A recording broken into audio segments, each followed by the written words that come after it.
this is Joseph Vogley of Stokely Films. I'm the co-writer, the director, and the creator of the new slasher sensation Specimen 6, which Mariana Chipoletta here will be in very soon. We've got one more day of filming stuff that's going to be tonight, and I'm sitting here talking with my friend and my co-host, Mariana Chipoletta, on this very good, amazing, spectacular, what is this, Mariana Chipoletta? This is the podcast, No Country for Joe and Mariana. Yes, it is. And I'll tell you what, this is our special episode. This is as special as you get. You can't get more special than this particular episode. Because as you can see, we're actually in the same room, which doesn't happen. It happens every once in a while, like once a month we hang out, about that or so. Sometimes I go to her house. Sometimes she comes to my house. And sometimes we go to non-houses. You know what? Like a non-house? Yeah. So, and today is our very special Baby Frankenstein review special. Yes, right there. We were so excited for this. Look at this cover. We saw this trailer about a couple months ago, and this is Mariana. I pitched it. She pitched it to me. She sends this trailer and says, "Oh my God, look at this." And she knows me and my taste in horror movies. And I said, "Oh my God, I love it. I love little people and Frankensteins and all that stuff. And I can't wait to see this. And let's look at that cover. That is so cool. And it looks creepy. And I got to say, the trailer was pretty good. Break down the trailer for us, Mariana Chipoletta. Break down the trailer for you. Yes. Well, this woman moves into a house and the son decides to go into the creepy attic and finds something unexpected up there. In the entire movie, I'm not sure what happened because there was it a story, Joe? Well, no, let's keep talking about the trailer now. Okay. Let's keep talking about the trailer. In the trailer, the music was very well selected. Mm-hmm. It was very suspenseful, like what's gonna happen. There's some people after this monster, quote unquote, and there's so many people going after them, but there's also these two very wholesome people trying to save the monster, right? Like, who's really the monster? Let's find out who's the monster, Joe. Well, okay, and I gotta say this about my first impressions about the trailer is it seemed very suspenseful. It seemed like it could be very horrific. Yeah. As it was, it seemed very terrifying, but then also a lot of drama there. I have to say it was a very good trailer. I love the trailer. Yeah, right? And I love the cover. I love the cover. I love the trailer. The trailer was intriguing. I'm like, oh, what is this? And the makeup of the monster, I mean, look at that right there. Incredible. You got like, this has got to be an amazing film, right? And so today Mariana came over very specially because we're working on Specimen 6, but we also wanted to watch this movie to do this very special episode for you, the people, the audience. You need to know about this movie. You need to know about this movie. So we're just going to kind of walk through our paces of watching this movie, and there will be spoilers as it were, and usually I would be opposed to spoiling something, but there's not really a plot to speak of in this film to spoil anything, because you're like, oh, I didn't see that coming. You saw it coming. You didn't see anything because now that it happened. So we popped in the DVD. Yes, we were so excited. We're like, I felt my nerves were all tingling and everything because we had been waiting over a month for this to finally be able to hang out and do this. Things happen. And, before we get into it, I'd like to say that I enjoyed the movie. I enjoyed the experience, and I would definitely make other people watch this with me. I think that's there's a precursor to this right here. We enjoyed the film. We enjoyed our experience. This is not to say that we thought this was a brilliant film by any means. So it's from Wild Eyed Releasing is the distribution company, and I've seen they've done such seminal works or distributed such seminal works as Shark Exorcist, Frankenshark, and other great shark films. I've seen some of their other they did, so this is a few of the trailers and movies that they've done. Pop it in, and there's this rad looking movie. Who knows what the movie's like, because like the trailer looked really good. You have this like it's for a movie called Crispy's Curse, and it starts out with this kind of kind of milfy, a little hot looking, a little burnt out psychic gal that they're doing this like a Ouija sort of seance thing, and then this burst of wind hits her, and her mouth is like this and everything, and then she's like, "My God, what are we watching?" Oh, I look over at her; she has this smile on her face, and she's like in mid orgasm as we're watching this trailer. And I had to, like, after a few seconds I rewound it just to see that part. So go watch the Crispy's Curse trailer, and then there's some crazy clown stuff, and it looks creepy. It looks pretty good. But after watching Baby Frankenstein, I don't know how it's going to be. We will watch it. We will watch it for you, and we'll review it for you to give you the goods. And then the next one. Tell us about the next one. The Velocipaster. Yes. Now, apparently, Joe had already heard. I've heard rumors about this movie, whispers, if you will, of this movie, and so this was the first time I saw this trailer, and I was immediately captivated by the fact that it's a velociraptor. It's like he's a were velociraptor, I guess, but he's a pastor, and he doesn't, from what I got from it is that he doesn't really know that he turns into this monster, and he has this girlfriend that she's already super into him, or maybe it's his wife, I'm not sure, but she's already super into him, but she's even more into him after she finds out that he turns into a velociraptor. And I was like, yes, and murders people. She got really like big off relationship goals, man. I've heard good things about that movie.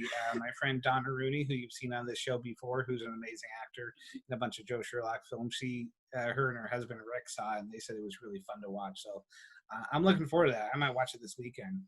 The next one, tell us about Ouija Shark. Ouija Shark. Well, when it first came up, you thought it was going to be a sequel to Shark Exorcist. I thought, I was like, please be Shark Exorcist 2. But we're not disappointed by it, by the way. Like, it's just, everything's on land. Well, except for like the beginning where they find the Ouija board in the water, everything's on land. So you don't really expect a shark. And I was thinking, how do you get a land shark in there? And then I thought back to Avalanche, which was like sharks in the snow. That was good too. That was a really great movie. We should do like a whole shark series. But it's there's just this shark, and there's this part where this woman's sitting at the edge of her pool, and she's just like, that's something you don't see every day. It's just this hovering ghost shark. Needless to say, we're definitely going to be watching that. I'm not sure what the plot is in that, but I'm going to love it. So great. We're starting out great. We got these 3 great trailers. And then we go into Baby Frankenstein. And it starts out with a young man and his kind of milfy mother. Oh, yeah. Yeah. She's got it going on. She did. And they're moving into this new house somewhere. I don't know what the town is or city. I think I heard local, and then I also saw that it was the Utah Film Festival. So I'm assuming it was somewhere in like Utah. I'm thinking Provo. Oh, okay. You think so? Okay. I think so. So, and they're moving in this house, and we don't know what's going on yet. There's kind of this like kind of funny sort of vibe to it right off the bat. And there's this dude who ends up kind of still in the movie later on. And he's like kind of helping them move. And he's like, this is my girlfriend. Even though he's not attractive. He's very possessive and she's very attractive. So you're like, how does this work? He ends up being named, we think, Glenovich, but they kind of changed the name around a little bit here and there. They say his name in different ways, and I think it's Ken or Glenn Glenovich. Glenn or Ken Glenovich. And he has this friend who's like, has this big 70s mustache with like a leather coat. Jacket, And they, right off the bat, end up still in the show for the whole movie. Every time they show up, they add something to the movie, and you know it's going to be a hell of a scene. Yes. And so we'll get past that. He says some funny stuff. He says something really, so he has this like rolled up sleeve right here with this pack of cigarettes right there. He's like, hey, how you doing there? This is my girlfriend over here to the neighbor. It's like, you're kind of weird. Are you a weirdo? And he goes, you see this? I got the sun's out, so my guns are out. And I'm like, right off the bat, I'm like enjoying this guy, but I don't know. I was like, I thought we were watching a horror film. Right. Or a suspense film based off the trailer and everything. But we got some weird music and everything's going in here. And then what happens next, Mariana? Well, they meet the neighbor, that's who he's talking to, and the neighbor's kind of weird. He's weird. He's creepy. He's a little creepy. You kind of get the beginning, like classic beginning of introduction of characters. So you see the girl next door that the teenage son is obviously interested in, and then the teenage son just happens to find in the hallway for everyone to see a locked door that no one decided to like ask about before moving into this house, right? He's pretty quick to like get motivated to open this door. So he goes into the shed after being called a twink, by the way. Oh yeah. Oh Lord. Oh Lord, Glenovich. Yeah. Glenovich, he goes, why are you being... it's because you're a twink. You Yeah. gotta get some muscle. Gotta get some muscle. Like this guy, this stuff, I don't think this stuff was written at all. It feels very like improvised. Yeah. I don't think this movie was written. They say there's screenplay. So that it's written by or directed by John Yankondi and written by J. Achilles Yankondi. So like a brother or sister or something like that. I don't know the gender. I don't know. Achilles seems manly, but it could be a woman. I don't know where the story is. It didn't seem scripted. So he opens this door into the attic. He goes upstairs and then he sees this. Which is, by the way, the creepiest part. The creepiest part. part. Well, not the creepiest. It's the most horror tropey part of the film. So you're like, oh, okay, this is good. Okay, where we're going with this. And then he sees this like sheet covering this thing and he slowly pulls it up. But the music is a little off. Like it's very bouncy. It's bouncy, but kind of early 2000s punkish, I guess. And so you're like, am I supposed to be scared? Is there suspense here? And this kind of happens throughout the film. He pulls it off, and then there's this rad baby Frankenstein looking thing. It's that right there with his eyes closed. And you're like, wow, that's cool. I mean, that's kind of the selling point of the movie is the makeup. And that's where all the budget went to. And you wonder what's going to happen. And then he gets scared and he runs out. You're like, that's actually what you should do in a horror film. You should really run. And then he finds this, there's a neighbor gal across the street named Truth.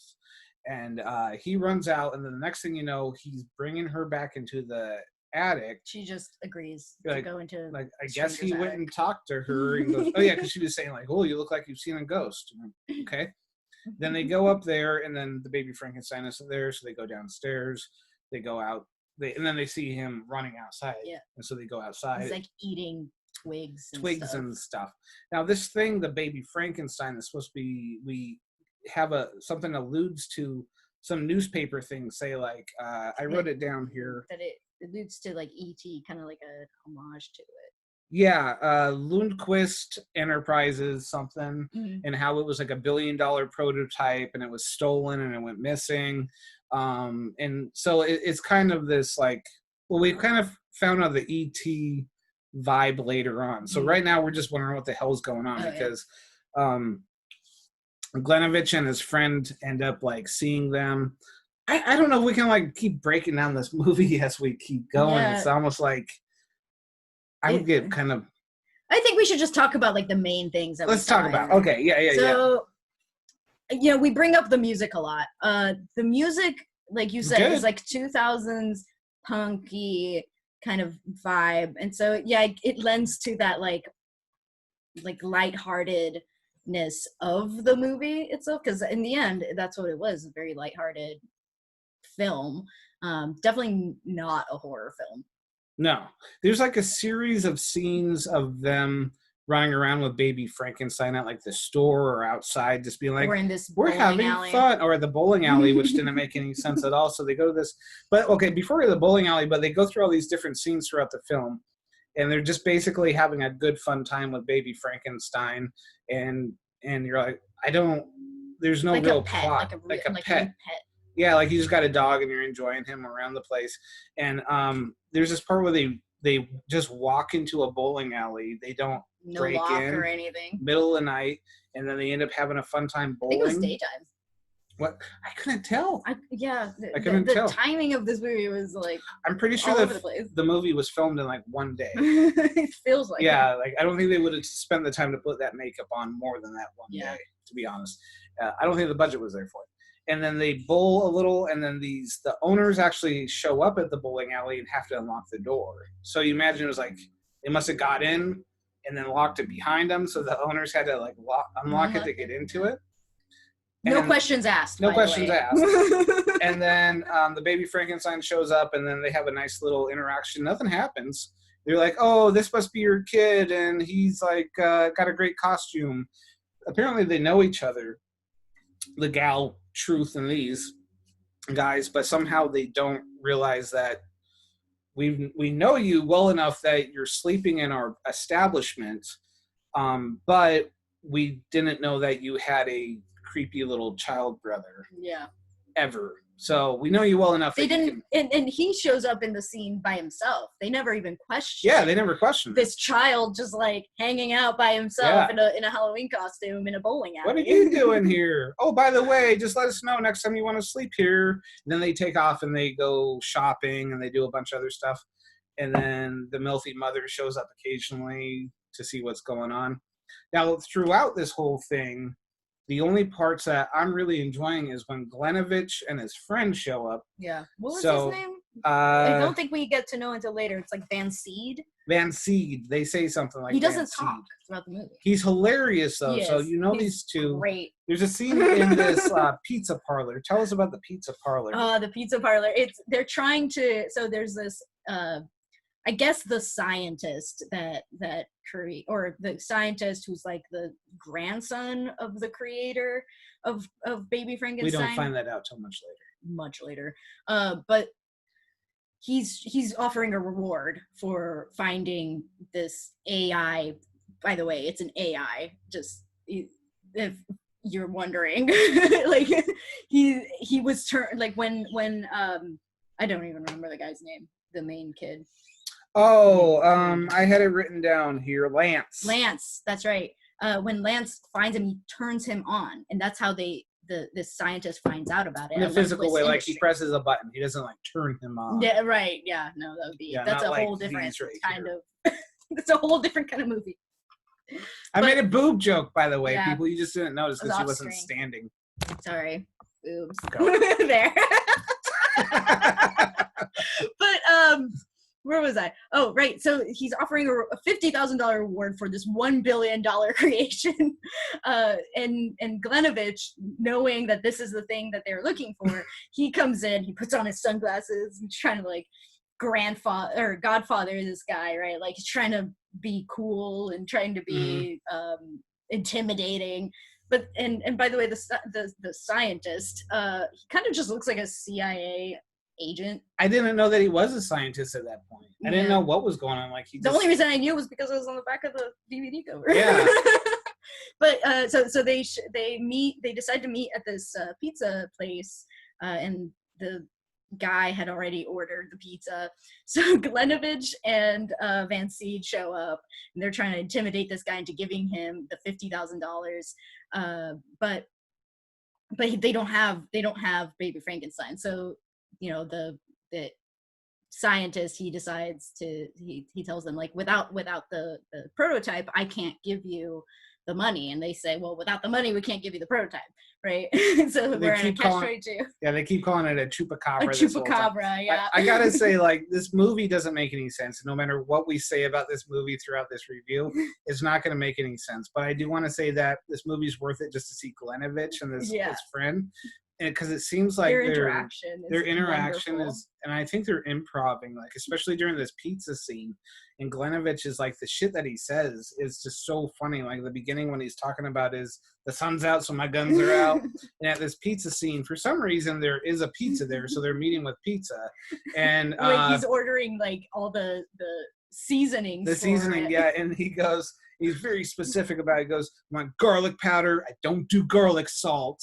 And this guy's hilarious. I mean, I have to look up what his name is and everything because I think these guys deserves. They both deserve. They steal the whole movie. They were amazing. there's just super quotable, by the way, like just the funniest things that they could say. And yeah, it does feel very improvised, and I think that they were the stronger of the actors in this film. So some other stuff happens, and I honestly can't tell you after this point, because at least for a little while, because it's a bunch of them running around. It's a lot of montages throughout this whole montages film. And like shots of random inserts filling time. A cemetery at one point, some railroad tracks for some point, and then to get to the next kind of big moment of the plot, if there were a plot, is it's now Halloween night. So it's either a day later or the day before Halloween. The day before Halloween. Yeah, and Glenovich knows that, they've gone to the mall. The kids have gone to the mall with Baby Frankenstein to look for a Halloween costume, and he sees them there. So he knows that Lance and Truth have access, I guess, to Baby Frankenstein or the Chupacabra, and they. And so he decides to confront Lance while the mother is not home, in the shower. So I hear the trickling of the shower. I'm like, shower scene. Here's the MILF in the shower, right? One would hope. No, it's Lance. It's. And you see shoulders. It's twink Zac Efron, guys. Yeah. Okay. So yeah. So this thing about this is like a poor man Zac Efron. He's not bad in the film. No, he's a good actor. Through. He's pretty good, but he looks just like Zac Efron, just without the muscle. Yeah. So he decides to confront him in the shower, and so Lance kind of capitalizes on that to kind of show his mom that what a creep this guy is, what an asshole he is. And after they have their little like spout and their little exchange, and Glenovich leaves with Van Seed, the creepy neighbor shows up. Now, this is where I thought everything was going to turn around and become Creep Fest, right? Like, I thought this was going to finally be it, Joe, because the neighbor, he's well-intentioned throughout the movie. Like, he's just a little weird until this point, and he invites the mom to come over for a Halloween party the next night. Okay, everyone's coming in. Okay, let's build this up. So yeah, the guy comes over. He's like, "Oh, she's in a bad way because she broke up with Glenovich and everything." I don't know that they broke up. I think they just kind of were fighting. Yeah. Did she break up with him? I think it was a breakup. And he goes over there with some hot cocoa, and then they sit and they have a conversation. You're like, she's hotter than you, and maybe you're just trying. So you think maybe this guy's just being nice and stuff like that. And I don't know. So, and anyway, so he goes, yeah, we're going to have this great party. Everybody in the neighborhood comes over every year. It's amazing. You want to come over and have a great time? She goes, I guess so. She goes, that's great. So. Yeah, I called it, Joe. She goes over there, and guess what? She's early. Yeah, but here's the thing. Before that, what happens is the neighbor is hanging out with the kids. You're like, oh, he's the nice neighbor. And then he says this thing about, like, well, yeah. This, oh, my God, I can't believe I almost forgot about that. Whatever her name was, like, she's coming over. Oh, your mom is what I mean. We might bump uglies. Like, he straight to his face. Literally says that. We might bump uglies. And he's like, what? What are you saying? See, at first I thought he was just trying to, like, or at first I thought he was literally being creepy because this is where it was going to turn around. Yeah, I was like, oh, is something going to happen in the movie? Yeah, I think he was just trying to relate on a But it was creepy level. And then it shows, and then she does show up, and he's like, here's some margaritas. I'm like, is he roofing these margaritas? And they're sitting there drinking. He is creepy. He is being super creepy. I thought he was going to, like, roofie her, knock her out, and drug her down to the basement. Mm-hmm. But somehow it doesn't happen, where, like, they honestly thought he was a well-intentioned neighbor who they thought there was a romantic moment. To the audience, folks, this did not seem like a romantic moment. No, it didn't. I don't think it was a romantic moment. As a woman, I would be creeped out, and I would have left already. Like, the moment he said, you're early, I'd be like, all right, I'll just come back over when people are here. Nobody was there. Because I thought this was going to start being creepy, I started thinking maybe he's the one that kidnapped Baby Frankenstein, because it was all over the newspapers. I just realized we never found out who kidnapped him. Nope. Or how he got out. How did he get up escape? There? His mother, who died 5 years before, maybe? Yeah. She's like, oh, no, my mother died earlier on. And then we never find out how Baby Frankenstein. This guy is honestly creeping the shit out of me. He creeped me out. Like, I'm like, this is a horror movie, and I think there's some subtext going on here where this guy is like roofing and raping women in his basement, but it never happens. It's very wholesome. Yes, somehow it's wholesome, but he never stops being creepy. No, he never stops being creepy. Yeah, especially after the bumping uglies thing. Yeah, that was just something that you don't say to, first of all, teenagers. Yeah. And then second, to about the his mother or to the kid. So as this is happening, there's like the Baby Frankenstein and Lance and his girlfriend Truth are trick-or-treating. So they're going around. It's a montage of this. We come up to the next creepy scene, which is someone invites them in. They're trick-or-treating, but this guy, old bald guy in like a little vest, like he looks like maybe he's gonna try to. He looks like a pedo. He looks like a pedo, like psychiatrist. Yeah, he looks like a pedo psychiatrist. To like, yeah, and he's acting like that. And he's like, okay, well, I have treats, but he sits on the couch and he's like kicks back like he's gonna get a lap dance. Like, I just gave you 20, give it to me. Well, I'm gonna give you candy later. Yeah. Sit on my lap. Yeah, he basically tells them like you have to earn your candy, which is weird. That was he a says weird that. scene. Yeah, and he says you have to sing a song or say a joke or put on a show, and he's kicking back all creepy, all pedo-like. And then at the end, he gives them apples. Then he gives them apples.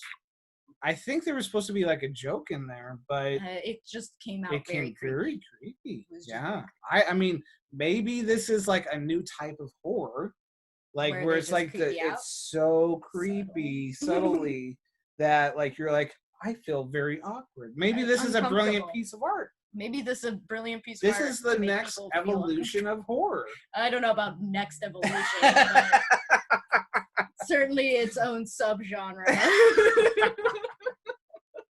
Okay, so what happens next?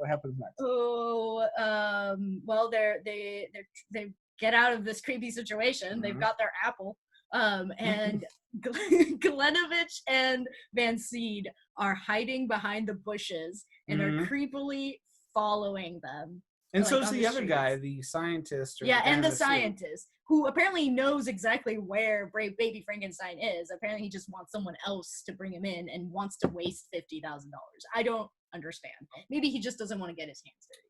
Maybe. I don't know. But they, what is it, like a chase scene?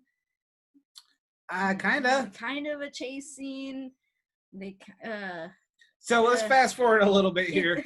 We don't know what's going on. Maddie and I as we're watching this film, we're looking at each other like something like awful happened, and we'll look at each other and we're like, what the shit? What just happened? And okay, so at some point, Glenovich, I can't reemphasize how funny Glenovich is in this. This whole movie is about that dude. I don't know what his name is. Look it up. But he steals the show. It's worth it. I'm going to rewatch it just to watch those two guys. Yeah. That's literally the only reason I'm going to rewatch this over and over. They're great. Because they're so funny. And anyway, at some point, Glenovich is like yelling at the mother and Lance and saying, "Give me the Baby Frankenstein. Where's the Baby Frankenstein?" And then he pulls a gun out, and holds it to the mother. Kidnaps the mom. He kidnaps the mom. And I'm like, okay, well, all of a sudden, Glenovich kidnaps the mother, drags her to his basement. I don't know why, because then the scientist guy goes down there and says, "Give us the money and we'll give you the Baby Frankenstein." No. Before that, he goes. The scientist goes to the house where Truth. Okay, creepy neighbor guy. Yeah. Remember, he's having like a panic attack, and Truth is like trying to help him out. A scientist comes in and he's like, for some reason, offers to help with the like retrieval of the kidnapped victim. This whole time, Lance is looking for Baby Frankenstein, right? He's somewhere. He lost Baby Frankenstein somewhere. It didn't. So make he's any not sense. in this scene until they find him, and then they're like, they basically make this plan to draw them out, right? Mm-hmm. And so then that's when Glenovich or the scientist goes down to Glenovich's basement. Well, he knocks on the door, and Van C points, takes him down there. He's like, "Yeah, that's where we're keeping him, so you can bring us the money." And he's got this briefcase. supposedly with the 50K. Mhm. Tell us a little bit about that scene, Joe. Down in the basement. So down in the basement, the mother's being Worst held. kidnapping. Still very hot. She's a very beautiful actress, but she has low self-esteem because all the guys she's picking throughout this Glenovich, not attractive, not a good guy. Just picked him out of like what, a truck stop or A something. truck stop or a VFW or something. Like, she just shows up at places to go get drunk and like try to pick up guys to be a good role model, but obviously it's like, That's the backstory we've given her. yeah, we gave backstories to these people to make things make a little bit more sense. I was thinking that this movie would have been so much better had it taken place at a trailer park, because these were trailer park people.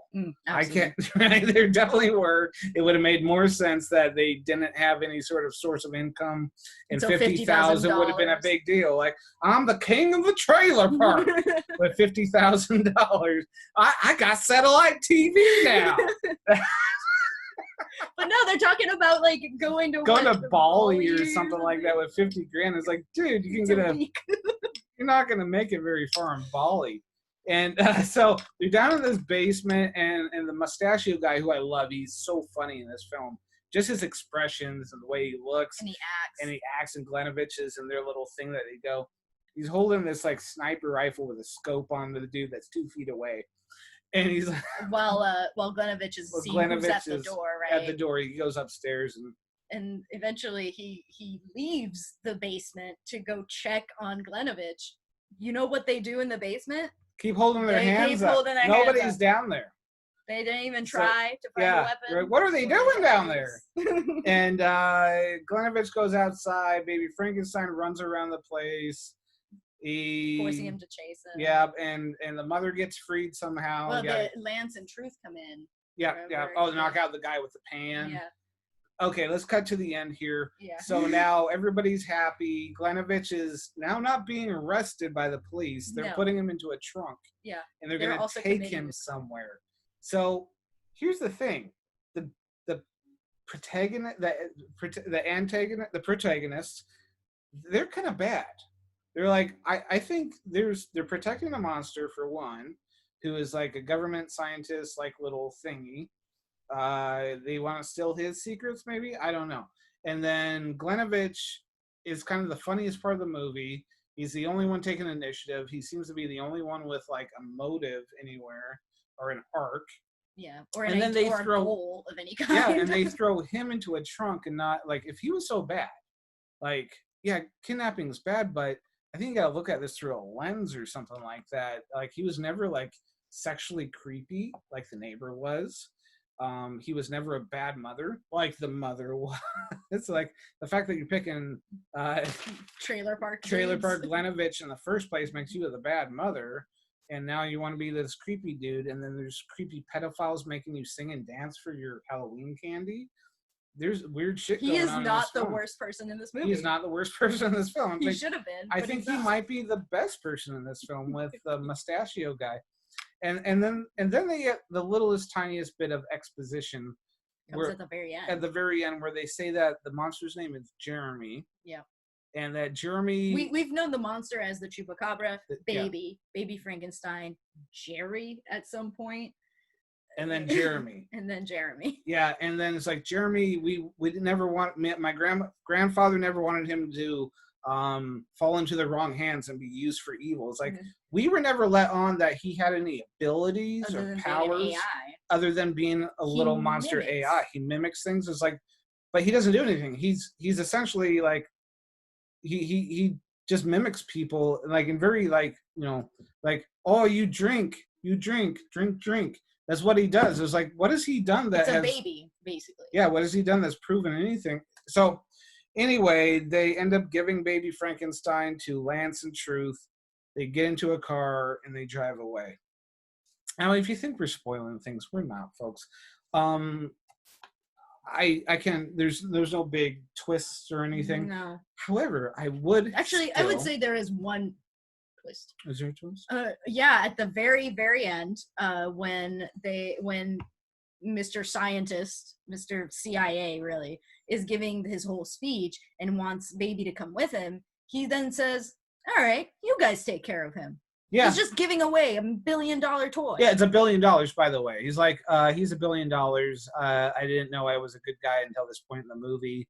Apparently I am. And you can have him. He's never been like a bad guy either. There was so much potential for him. He was, There was yeah. potential in a lot of these characters to be bad or creepy. And creepy neighbor guy actually ends up saving Lance when he's like, when Glenovich is holding a gun. He tackles him. Yeah, he tackles him. So now he's suddenly a good guy again. And it's like, just the characters are all over the place, except the two kids. I think they're just being teenagers, Yeah. you know, trying to play house with this new friend, I guess. And I didn't get, I mean, there's a point where Baby Frankenstein is covered with a white sheet to be a ghost, so apparently that was an homage to E.T. I didn't realize that until I had to have it pointed out to me on like Twitter or something, that somebody says, upgrade something to E.T. or something like that. I'm like, oh, I guess I see it. Kind of see it. But this movie had a plot? Yeah. That's what I was, not to say that I didn't enjoy it. Like we said before, I really enjoyed it. Especially Glenovich and Van Seed. They steal the show. They have some great lines. The film is fun to watch. It's kind of like those, like, okay, I kind of enjoy hanging out with these characters. There's no plot. Don't go into it for a plot. Don't go into it for horror. Don't really go into it for comedy. Other than Glenovich is hilarious. It should have just been called Glenovich. A pretty good soundtrack. I don't think it was used in a correct way. They would just kind of peppered music throughout it and said, here you go. Here's music. A montage. Yeah. And what would we give this? We'll give it like 2 sister wives. Sister wives, because it seemed very lightly Mormon, because apparently it was reviewed by the Utah Film Awards. A fun Halloween adventure. ... Remind me a lot of 1980s flicks. ... I felt nostalgic watching this. The Utah Film Awards. Now I wasn't alive in the 80s because I'm 21 forever. But I can't imagine that that's what Halloween movies were in the 80s. Was it, Joe? You remember the 80s so fondly. They were not. Okay. This was nothing like anything from the 1980s. So yeah, I think what you said, 3 sister wives out of 5?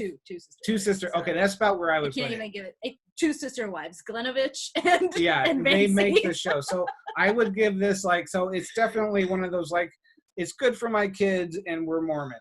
And so we're not going to we don't want to push the envelope, and there's no envelope that gets pushed. Other than this really cool makeup. Yeah. There's no envelope because you could get a paper cut. You could that'd be too PC if you could get a paper cut. It's not rated, by the way, this movie. So, yeah. It's definitely G rated. So for the Utah Film Awards, they give it a great review. We say 2 sister wives out of 5 sister wives is what this film is. All right, everybody. That is the Baby Frankenstein review on the No Country for Joe and Mariana podcast. Mariana, what can you say about this film to send people off in a delightfully Italian fashion? Se vi piace un film improvvisato, questo è perfetto. Oh, what does that mean? It means if you like an improvised movie, this is perfect.